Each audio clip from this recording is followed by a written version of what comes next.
Now, on 105.9 FM and streaming worldwide on the WMAL app. O'Connor and Company. 7:07. Thanks for tuning in here on a very busy Thursday morning. We want to get right to it. At 7:35, Joe Pollak, South African-born editor at Breitbart, will give us his perspective on the events yesterday in the Oval Office. And at 8:05, Katie McFarland, the latest out of Ukraine, Russia, and more. That's all coming up. It's Larry O'Connor with Mercedes Schlapp. Good morning, Mercedes. Good morning. We've had quite a morning already. Goodness, lots to cover. And we're going to continue now with the brand newly announced president of Media Research Center, David Bozell. David, you've got big shoes to fill. Congratulations on the gig. Larry, thank you. Mercedes, hello. Thank you so much, Larry. It's a huge honor. I'm a nervous wreck. It would be a lot. It would be You're a lot gonna do easier. Great. It would be a lot easier if this was some kind of moribund organization where I could just throw anything at the wall and hope it stuck. But I mean, this is Media Research Center was talked about by Joe Rogan and Aaron Rodgers and Elon Musk just yesterday. Yeah, and so you know, that's the kind of company we're keeping on a daily basis now with our work. So I'm super excited, and the team's been great. And we're just going to continue barnstorming through the walls here. Well, I'll be honest with you. If I were your predecessor, Brent Bozell, I'd be a little more nervous about my gig. He's going to be the new ambassador to South Africa, and boy, he's really stepping into quite a scene after yesterday's Oval Office meeting. That's true. I mean, he's excited. President Trump needed a bulldog. My father's certainly that. That's going to be a tough assignment for him, but he's excited for a new challenge, and that's a part of the world he never thought he would go explore, and we'll see what happens there. Very well. Cool. You're like the Schlapps, you know, like you've been trained for this moment, David. I mean, you've learned so much from your father. He's such an inspiration for all of us, and just had such a strong vision of what needed to be done in terms of the Media Research Center and really calling out the press. And, you know, everyone thinks, well, after Trump wins, okay, it's got to get better. So do you think it's gotten better in any way, or is it just that the right's gotten smarter? Well, Mercedes, it's funny. I kind of joke sometimes. I've had kind of an odd childhood. I've kind of grown up in CPAC green rooms. Yes, that is right. I'm just running around these floral carpeted hallways. I mean, it's not exactly a normal childhood. But yeah, no. Look, you've seen the last couple of days with the Jake Tapper book. Boy, oh boy, how about this egregious attempt at revisionist history, trying to rewrite this thing? Oh my gosh, so we were lied to by the Biden White House.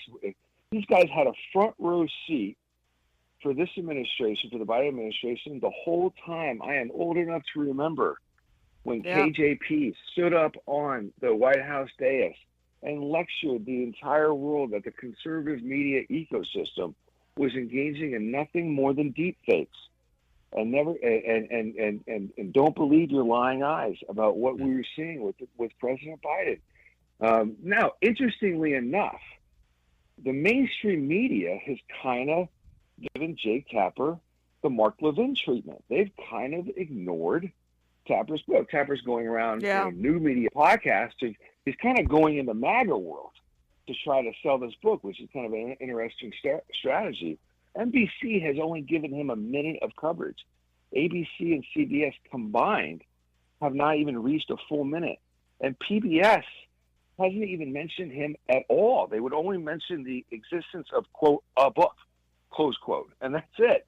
So they've kind of given Tapper the Mark Levin treatment, and that nobody in the legacy press will talk about his book. So it's an interesting, it's kind of a cover-up of the cover-up, actually. Well, David, I think that it's fair to say that may be the only thing that Jake Tapper and Mark Levin have in common, but it is noteworthy, that's for sure. In fact, let's pull on this thread a little bit further, because I'm looking at, again, one of the great reports that Media Research Center, and only Media Research Center, is capable of doing. You have collated all of the minutes of coverage that the major networks and PBS, taxpayer-funded news, have devoted to this bombshell story of Joe Biden's illness. And am I reading this right? All of those networks combined have only devoted 7 minutes of coverage?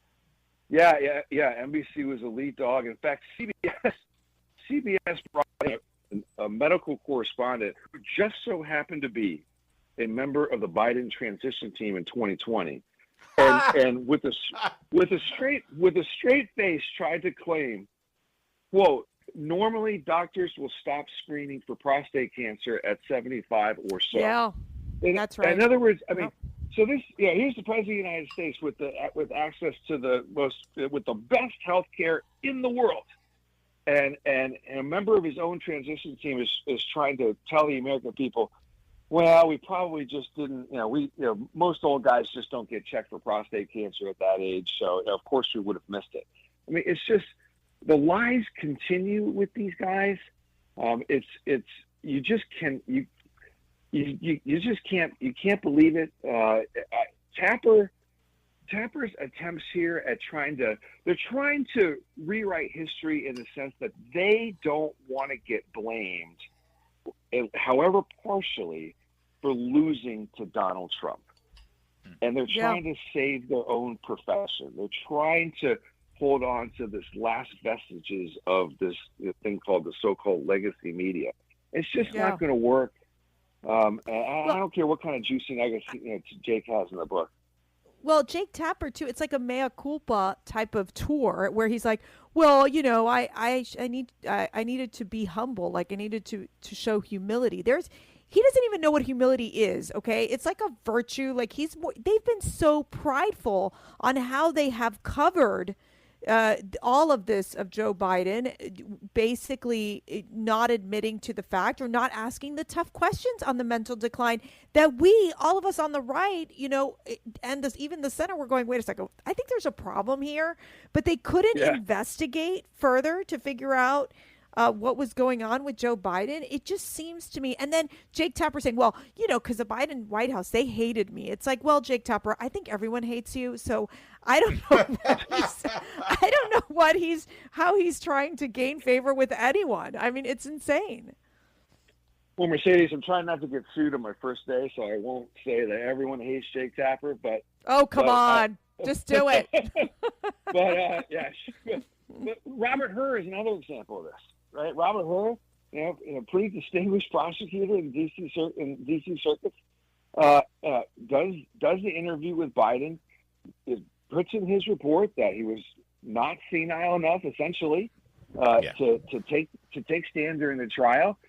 The conservative media ecosystem reports accurately on Robert Hur's assessment, and the liberal media complex spends weeks demonizing us and trying to call us liars the whole time. So example after example during the Biden administration's tenure where both the White House and the media were complicit in trying to protect the fact that, quite frankly, he was senile for probably most of the time. And it really begs the question, who was really running the show there? Yeah. And I don't think it was just AutoPen. No. As our friend and colleague here, Chris Plant on WMAL says, the most insidious form of media bias is not what they cover, but what they choose not to cover. And they are not covering this story nearly at the level that they should. It is a huge scandal. David Bozell, congratulations on the new gig, president of Media Research Center. I will buy you a glass of champagne to celebrate on the MRC. Yeah, I'm in. That'll be fun. I'm in too. Yeah. Larry, if it's free, it's for me. I'm in. That's great. Hold on, let me be clear. I'm buying it on the MRC cruise the first week of September I won't be there. when I'm there, there you go. where drinks are included anyway. So please, come on. You're so cheap. I make radio money. I ain't buying anybody anything. Thanks, David. I bought your drink the other time. Remember that? You did. You had to buy my drink. I did. You're like, I left my wallet. I'm like, so Larry. So Larry. True. Thanks, David. I might have to revise our expense policy. Take care. It's 7:15. WMAL, making sense of the news. Live from the Home Paramount Pest Control Studios. Home Paramount, the leader in pest control since 1939. Well, yesterday, Attorney General Jason Miyares made a announcement that should catch the attention of everyone, especially taxpayers in Fairfax County. His office, the Attorney General of Virginia's office, found that FCPS knowingly and deliberately overhauled Thomas Jefferson High School's merit-based admissions policy to reduce opportunities for Asian American students. Now, this shouldn't have taken too much investigation because the Fairfax County Public School System actually bragged about this. They looked at Thomas Jefferson High School, once one of the highest rated, if not the highest rated high school in the country, and decided there was something wrong there because there were too many Asian Americans enrolled. They literally modified their admissions policies for racial purposes.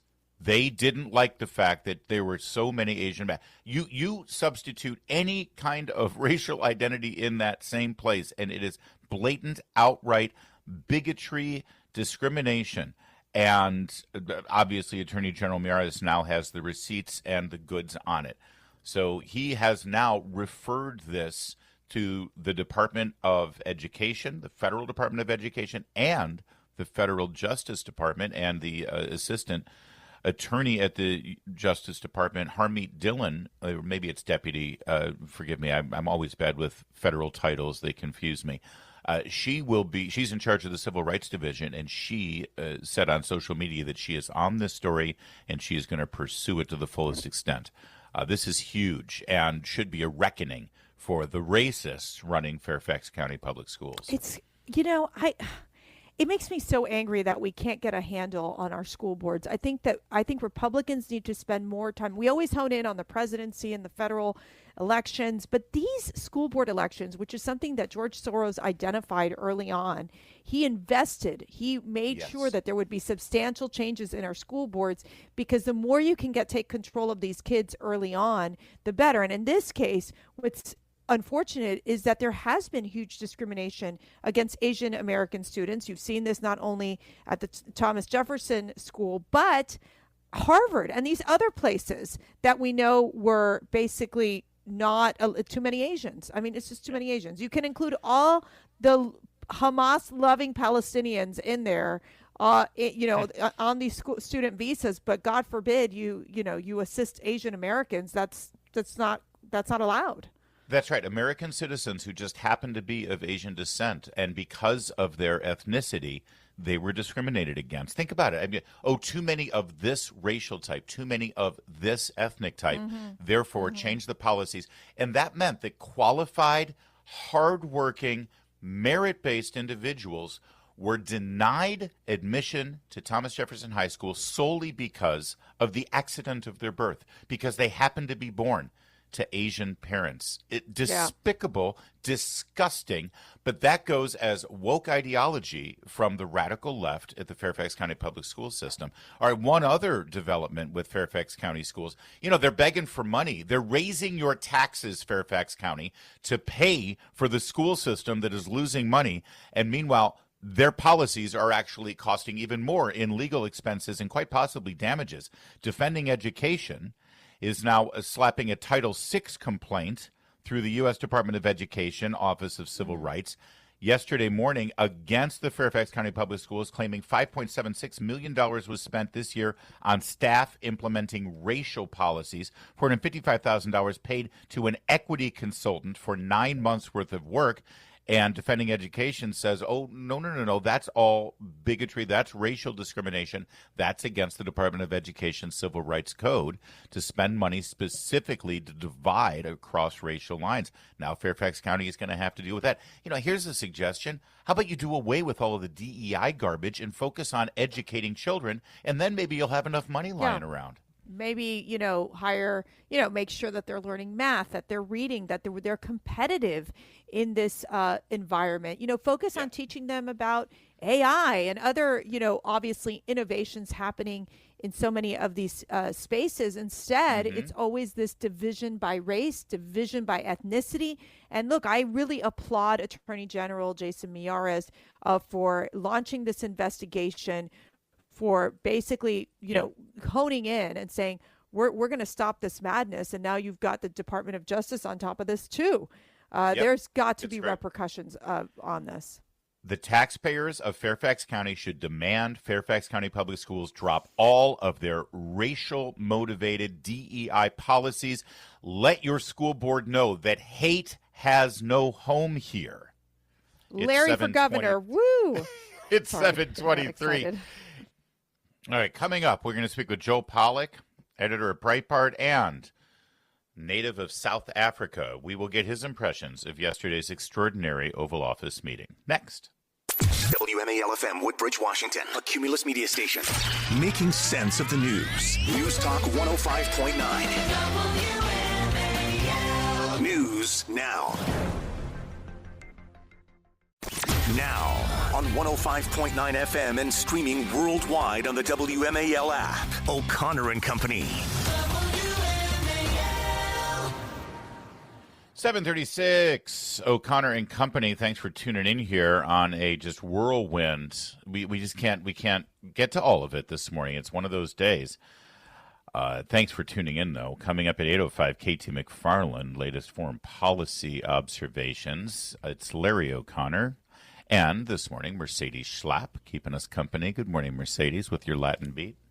You're right. We can't even keep up with the news. It's like so much just coming out all the time. But I think obviously the big news was the tragedy that happened last night of the two Israeli embassy staffers who were shot and killed by a radical communist terrorist individual at this Jewish museum event. Yes. Just it's heartbreaking, right in our backyard. While chanting Free Palestine. That tells you everything. And, well, this is how busy this morning is. We had originally booked Joel Pollak, senior editor-at-large at Breitbart News and author of the book Trump 2.0, The Most Dramatic First 100 Days in Presidential History, to talk about the events yesterday in the Oval Office with the president of South Africa. Joel, of course, South African born and has a keen insight into the politics in that country. But Joel, we would be remiss if we didn't set that aside at least for a moment and have you reflect on this assassination that occurred last night in Washington, D.C. Joel is also an Orthodox practicing Jew and deeply, deeply committed to the state of Israel. Joel, thanks for joining us on a very sad morning in your nation's capital. Thanks, Larry. Well, the news obviously is terrible, but it is a reminder that this has always been a struggle of love against death, that this has always been about the freedom of human beings to connect to one another and to build together, to love each other, symbolized in the couple that was gunned down outside the Jewish museum. And on the other side, a death cult. The Palestinian cause doesn't build anything, doesn't create anything, doesn't invent anything. All it does is kill. And that's where we are. But the side of love has to persist, and it has to continue to love, even if it faces this kind of risk. And that's a challenge, really, is to just keep building and keep loving. Amen. Well, and Joel, in your book, Trump 2.0, The Most Dramatic First 100 Days in Presidential History, I mean, one of the factors here that we have seen is that the president has been so strong in supporting Israel, obviously, putting Iran in its place. And then on top of that, they've moved forward with they're not going to tolerate this insanity coming from these quote unquote activists in these schools like Columbia University they're spouting hate, that they're spouting this, basically kill Israel and, free Palestine type of, mottos that they push out in the universities. Tell us about not only on that, but when you're looking at the fact in your book, what would you say has been some of the most consequential actions President Trump has taken? Well, in general, undoubtedly, the border policy has been his most consequential and effective policy in his first 100 days. We went from thousands of illegal crossings per day to basically zero. All it took was a president committed to enforcing the law and protecting the border. And that's really apparent. Even his deepest critics would acknowledge that he has done that. They don't like it. They don't like that child rapists are being sent on airplanes to South Sudan rather than roaming the streets freely, but that's what he did. And so that's, I think, the most consequential in a general sense. But in terms of this particular issue, Trump has really taken the fight to anti-Semitism on campus. You know, I graduated from Harvard, which is not something I'm terribly proud of anymore because of the way that institution has behaved. But I am proud that this president has cut off billions of dollars to Harvard and made clear that there is a price for violating the civil rights of Jewish students and other students, because these mobs on campus don't just attack Jews, they also attack everybody. I mean, at UCLA last spring when the encampment was going, I was physically assaulted by the students in the encampment, and they didn't know I was Jewish. I was wearing a hat, and I had sunglasses on, and I had my press badge. I was identifying myself, but all they knew was that I was a journalist and that I was inside the perimeter. You see, they had established a perimeter where they were using thugs to keep other students out and journalists out. And once I happened to be in there, I was let in by a student who was a little bit unsure of what the rules were supposed to be. I started filming and doing my job, and I was shoved around by these people. They violate everybody's civil rights. And so I'm really glad to see that Trump is doing it. And actually, after he won, I suggested he might consider deporting the foreign students who are often leading the agitation, if you want to use that word, on campus. And he's doing it. He is doing exactly what is necessary. And add to that, Secretary of State Rubio revoking student visas. It is the right way to handle this, certainly, especially if local jurisdictions like, sadly, the law enforcement and the mayor's office in D.C. don't take this as seriously as they should. Joel, before we let you go, though, I do want you to reflect on what happened at the Oval Office, what an extraordinary meeting it was, and what is the South African government's response to what Donald Trump showed yesterday, which is surely depicts racial discrimination, legal racial discrimination against farmers that is also resulting undeniably in violence against them? Well, what Trump showed is a tip of the iceberg. I mean, he showed the radicalism of some of South Africa's far-left politicians, which is tolerated even though it's often illegal. I mean, even in this country, telling a stadium full of people to kill somebody would also be illegal. But what you don't see in the video is also the fact that South Africa has laws that discriminate against people by race. They've just announced quotas for the maximum percentage of white people in each industry. So South Africa has been avoiding criticism because they have been riding on political correctness and wokeness and sympathy for the transition from apartheid 31 years ago. And what Trump said to them yesterday was, you can't coast on that anymore. You don't have the moral high ground anymore. And as Ernie Els said in the Oval Office, two wrongs don't make a right. You can't solve your problems, some of which are inherited from apartheid, by doing apartheid in reverse.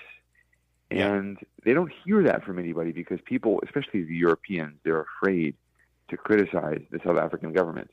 They just shovel more money in their direction because it makes them feel good about themselves. But Trump told the truth, and the South Africans didn't expect it. And so today they are heading on the long flight back home trying to think about what happens next. And the South African media, even though they don't like Trump, are thinking he did a good job.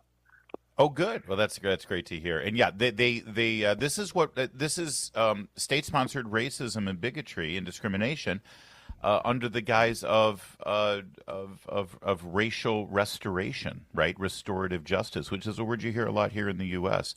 And it really just is the same thing, but with a different color, if I may use that phrase. Joel, again, a sober day, and I appreciate your reflections on both of these big stories, as always. Great talking with you, my friend. Thanks, Larry. You bet. 7:45. Making sense of your world. Greatly appreciated. News Talk 105.9 WMAL. I love listening to you. Making sense of the news. WMAL's Vince Colonnese. Weekdays at noon on 105.9 WMAL. Making sense of the news. On this vote, the yeas are 215, the nays are 214, with one answering present. The bill is passed. That is A very happy, very relieved, and very triumphant Speaker Mike Johnson just moments ago gaveling in the victory. The One Big Beautiful Bill Act was passed by one vote, as you heard. That present vote was Representative Andy Harris, chairman of the Freedom Caucus and representative from Maryland. But Johnson continues to defy the expectations and the critics, Mercedes. He got that bill passed. Whether you like the bill or not, you cannot deny that Johnson figures out a way to get things done for Donald Trump. Well, you saw Speaker Johnson this week, Larry, at the CPAC Ratings Award on Capitol Hill. And he literally saw me and he goes, you know that I only come for you all, and it's like the busiest day of my career. Yep. So I think for Mike Johnson, it is a huge win because he really tried to negotiate with the different factions, the Freedom Caucus, and you had the New Yorkers and the Californians who were trying to solve the SALT issue. And he did it effectively. And look, it's not a perfect bill, but it does hone in on funding the border security crisis that we've had in this country and giving the needed support to the ICE agents. And I just think it's a huge success for not only President Trump, for Speaker Johnson, and for the country. It is. It's not done yet, though. And I was about to say, Johnson did this without ever having to really strong-arm anyone that we know of. No one's complaining about the tactics that we've seen in the past, but there's still time for that because now this bill goes to the Senate. Lord knows it will be changed in the Senate, and then there will be one more vote in the House, and we'll see if that one vote margin. Yeah, but it's huge progress even getting it through the House. Huge progress. It was not an easy feat. Undeniably a victory for Trump and a victory for Speaker Johnson. It's 7:53. Coming up, the big 8 o'clock hour, we'll kick things off with the one and only KT McFarland. Keep it here. It's O'Connor and Company with Larry and Mercy.